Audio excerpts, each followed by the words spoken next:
வணக்கம். I am doctor Vijayakumar, consultant keyhole brain and spine surgeon, neuron hospital. இப்போ பார்க்க போகிற பேஷண்ட் வந்து 2 பக்கமும் தலையில் ரத்த கசிவுனால் பாதிக்கப்பட்டு வந்திருந்தார். ஸோ இவருக்கு வந்து வயதானதுனால மூளையிலிருந்து ரத்த குழாய் வந்து போய் வடிகிற இடத்துல ஒரு சின்னதாக ரத்தம் மூலமாக சேர்ந்து 2 பக்கமும் தலையில் அவருக்கு ரத்த கசிவு சேர்ந்துருது. இதுக்கு பேர் கிரானிக் சப்டியூரல் ஹேமட்டோமான்னு சொல்லுவோம். ஏன்னா பல நாட்களாக ரத்தம் சேர்ந்து அந்த இடத்துல மூளையை அழுத்துறதுனால வர்றது. அவருக்கு 2 பக்கமே மூளையில் இருந்தது.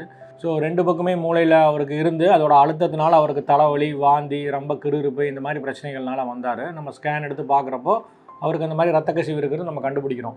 ஸோ கண்டுபிடிக்கிறப்ப என்ன பண்ணுறோன்னா, அதுக்கு வந்து ட்ரீட்மெண்ட் வந்து சர்ஜிக்கல் ட்ரீட்மெண்ட் தான் இருக்குது. ஸோ சர்ஜரி மூலமாக சின்னதாக ஒரு 25 பைசா காயின் சைஸில் தொலை பண்ணி அந்த ரத்த கசிவை எடுத்துடுறோம். இது வந்து ஒரு சின்ன கீஹோல் சர்ஜரி மாதிரி தான். ஸோ அந்த ரத்த கசிவை எடுத்துடுற மூலமாக யூஸ்வலாக அந்த மாதிரி இருக்க பேஷண்ட்ஸு கம்ப்ளீட்டாக ரேப்பிடாக 24 மணி நேரத்தில் ரெக்கவர் ஆகிடுவாங்க. அந்த மாதிரி இவரும் உடனே ரெக்கவர் ஆகிட்டார். ஒரு 10 நாள் கழித்து அவருக்கு சூச்சர் ரிமூவ் பண்ணிட்டோம். இப்போ அவர் பேக் டு நார்மல் லைஃப்பை லீட் பண்ணுறாரு. அப்பாவுக்கு ஒரு வாரமாக தலைவலி இருந்துச்சு. அதுக்கப்புறம் பெரம்பலூரில் போய் காட்டணும். அங்கே வந்து ஸ்கேன் பண்ணதில் மூளையில் வந்து ரத்த கசிவு இருக்குனாங்க. அதனால் நியூரோ டாக்டர் தான் பார்க்கணுன்னாங்க. அப்புறம் ஃப்ரெண்ட்ஸ் எல்லாம் சொன்னாங்க, நியூரோன் தான் பெஸ்ட்டாக இருக்கும், போயிட்டு பாருங்க அப்படின்னாங்க. இது வந்து ஃபஸ்ட்டு மேடத்தை பார்த்தோம். அவங்க வந்து சாரை பார்த்தாங்க. சாருக்கு போய் பார்த்த உடனே ரிப்போர்ட்லாம் பார்த்துட்டு கண்டிப்பாக ஒரு வாரம் தான் அதிகரிச்சிட்டாங்க. அது கூட ஆப்ரேஷன் பண்ணிருக்கேன் அப்படின்னாங்க. ரிஸ்க் எடுக்கலாம் அப்படின்னு. திரும்ப எம்ஆர்ஐ ஸ்கேனு, எக்ஸ்ரே எல்லாம் இருக்காங்க. தலையில் ஆப்ரேஷன் பண்ணோம் அப்படின்னப்பே கொஞ்சம் பயமாக தான் இருந்துச்சு. அப்புறம் அந்த டாக்டர் தான் சொன்னாங்க, இதெல்லாம் வந்து இங்கே நாங்கள் நார்மலாகவே பண்ணுறோம், அதனால் பண்ணிடுங்க, ஒரு வாரத்துக்குள்ள பண்ணுறது உங்களுக்கு சேஃப்டி அப்படின்னாங்க. அதுக்கப்புறம் ரொம்ப தொந்தரவு வரும், அதுக்கப்புறம் பண்ணுறதை விட இப்போயே நல்லா இருக்கலாம் பண்ணிட்டு எந்த பிரச்சனையும் இல்லை அப்படின்னாங்க.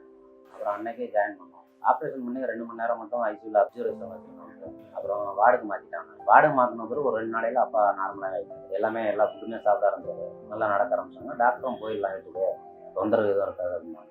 நாங்கள் வீட்டுக்கு போயிட்டு தையல் பறிக்கிறது மட்டும் வந்தோம் சார். இப்போ நல்லா இருக்காங்க. பட் அப்பா வந்து நார்மலாக எப்பயும் போல் வேலையை பார்க்குறாங்க, நல்லா தான் சார் இருக்காங்க. 1 மாதம் ஆகிடுச்சு. இப்போ திரும்ப வந்து டாக்டரை பார்க்க வந்தோம். திரும்ப சிடி ஸ்கேன் எடுத்து சொன்னாங்க. எடுத்து பார்த்ததெல்லாம் நார்மலாக இருக்குது, கியூராயிட்டாக இருக்குது. 3 மாதத்துக்கு அப்புறம் வாங்க, இடையில தொந்தரவு இருந்தால் மட்டும் வாங்க, ஒன்றும் ப்ராப்ளம் இல்லை, நார்மலாக எப்பயும் போல் வேலையை பாருங்கள், எந்த வேலையும் நிப்பாட்டாங்க அப்படின்னு சொல்லிட்டாங்க சார். ஆப்ரேஷன் பண்ணது வந்து நம்ம விஜயகுமார் சார், அவர் தான் திரும்ப சொன்னாங்க. ஆரம்பத்துலேருந்து அவர் தான் சொன்னாங்க, நல்லாயிருக்கும், ஒன்றும் பிரச்சனை இல்லை, நாங்கள் பார்த்துக்குறோம் அப்படின்னாங்க. இப்பயும் அதான் சொல்லி அனுப்பிட்டுருக்காரு சார். ரொம்ப நன்றிங்க சார்.